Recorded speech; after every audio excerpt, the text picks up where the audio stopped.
पिछली वीडियो में हमने डैशबोर्ड की थीम और हेडिंग्स कंप्लीट की थी और देखा कि सिर्फ बेसिक फॉर्मेटिंग से डैशबोर्ड कितना स्ट्रक्चर्ड लगने लगता है। अब इस वीडियो में हम केपीआई कार्ड्स बनाएंगे और यहाँ एक ऐसी टेक्निक सीखेंगे जो बिगिनर को प्रोफेशनल से अलग करती है।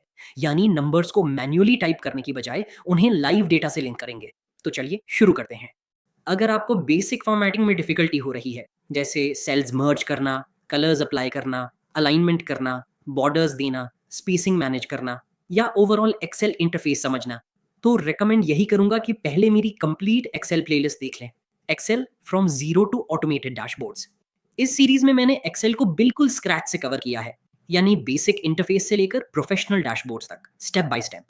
क्योंकि इस वीडियो में हमारा main focus dashboard building, logic, structure और विजुअलाइजेशन पर है। इसलिए हम यहाँ बेसिक फॉर्मेटिंग स्टेप्स को डिटेल में डिस्कस नहीं करेंगे। और फॉर्मली स्टार्ट करने से पहले, अगर आपको ये कंटेंट हेल्पफुल लग रहा है तो वीडियो को लाइक जरूर करें और चैनल सब्सक्राइब कर लें, ताकि आने वाली एडवांस डैशबोर्ड और ऑटोमेशन वीडियोस आप तक पहुंचती रहें। तो चलें, अब एक्चुअल बिल्ड शुरू करते हैं। लेकिन उससे पहले एक जरूरी चीज देखते हैं। पिविट डेटा शीट पर जाएं। यहाँ आपको वो टेबल्स नजर आएंगी जो रॉ डेटा से बनाई गई हैं। मैंने अपनी रिक्रूटमेंट डेटा को 3 मुख्तलिफ पिवट टेबल्स में कन्वर्ट किया है। पहली टेबल कैटेगरी के हिसाब से परफॉर्मेंस दिखाती है, दूसरी इंडिविजुअल रिक्रूटर के हिसाब से और तीसरी मंथली ट्रेंड के लिए। पिवट टेबल बेसिकली आपके रॉ डेटा को समराइज करता है, बगैर ओरिजिनल डेटा को छुए। आप एक ही रॉ शीट से मल्टीपल एंगल से समरी निकाल सकते हैं। ये डैशबोर्ड की बैकबोन है, क्योंकि यहाँ से ही हमारे तमाम चार्ट्स और कार्ड्स को डेटा मिलेगा। अगर आप पिवट टेबल्स के बारे में मजीद समझना चाहते हैं तो मेरी एक्सेल प्लेलिस्ट में इस पर डेडिकेटेड सेशन मौजूद है। अब मेन शीट पर वापस आएं। पहला केपीआई कार्ड देखें। इसके ऊपर हेडिंग लिखी है, टोटल पोजीशंस क्लोज्ड। अब इस हेडिंग के नीचे जो एरिया है, वहां मुझे वो नंबर डिस्प्ले करना है जो ऑटोमेटिकली अपडेट हो जब भी डेटा बदले। तो मैंने क्या किया, मैंने E7 से W9 तक सेल्स सेलेक्ट की और मर्ज कर दिया। मर्ज करने का फायदा यह है कि आपको एक बड़ा साफ एरिया मिल जाता है जिसमें नंबर प्रोमिनेंटली नजर आए। फिर इस मर्ज्ड सेल को फॉर्मेट किया, background colour, font size, alignment, ताकि ये डैशबोर्ड के थीम के साथ कंसिस्टेंट लगे। अब यहाँ वो की कॉन्सेप्ट आता है जो बिगिनर को प्रोफेशनल से अलग करता है। ज्यादातर लोग इस मर्ज्ड सेल में नंबर मैन्युअली टाइप कर देते हैं। 156 हो गया, ठीक है? गलत। अगले महीने डेटा बदल जाता है। अब हर सेल खोलें और मैन्युअली अपडेट करें। ये प्रोफेशनल नहीं है, ये ऑटोमेशन नहीं है, ये बस एक्स्ट्रा काम है। तो इसकी बजाय इस मर्ज्ड सेल को पिवट डेटा शीट से लिंक कर दें।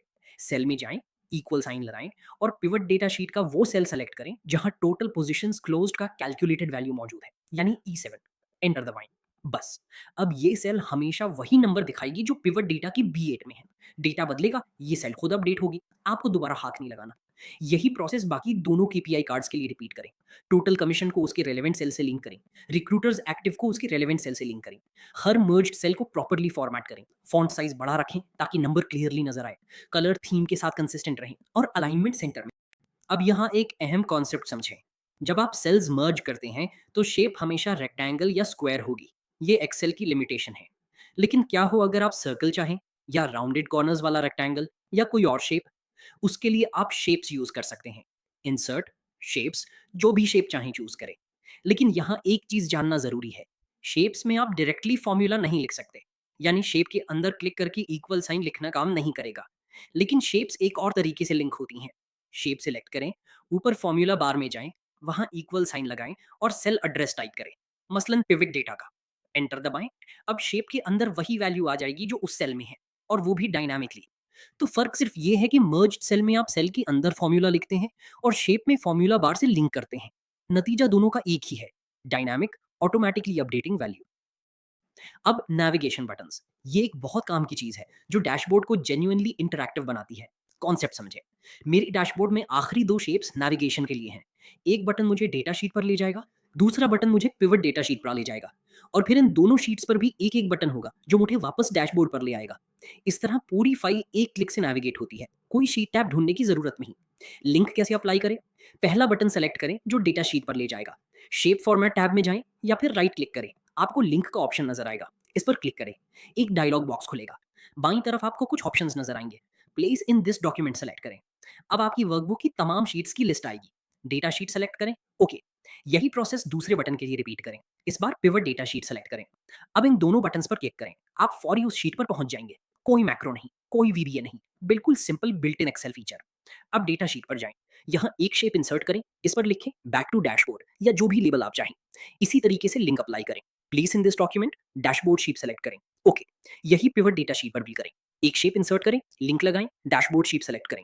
अब आपकी पूरी फाइल एक कनेक्टेड सिस्टम बन गई है। डैशबोर्ड से डेटा शीट पर जाएं, वापस आएं, पिवट डेटा देखें, वापस आएं। सब कुछ एक ही क्लिक से। यही प्रोफेशनल फाइल नेविगेशन है। केपीआई कार्ड्स डायनामिक हैं, नेविगेशन बटन्स काम कर रहे हैं, और ये सब बगैर किसी मैक्रो या वीबीए के। अगर ये टेक्नीक आपने पहली बार सीखी तो वीडियो लाइक करें और दोस्तों के साथ शेयर करें जिन्हें एक्सेल सीखना है। अगली वीडियो में हम अपना डेटा प्रिपेयर करेंगे, पिवट टेबल्स को समझेंगे और डैशबोर्ड के लिए डेटा टेबल तैयार करेंगे। अगली वीडियो में मिलते हैं।